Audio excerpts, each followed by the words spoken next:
மண் உலகிலே ஆண்டவன் மனிதர்களை எல்லாம் ஏன் படைத்தார்? எதற்காக ஆண்டவன் மனிதர்களை ஏன் படைத்தார் தெரியுமா?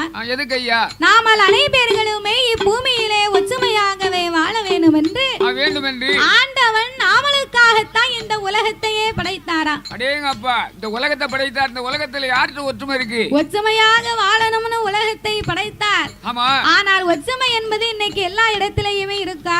உலகத்துல எங்கேயுமே ஒற்றுமை இல்ல.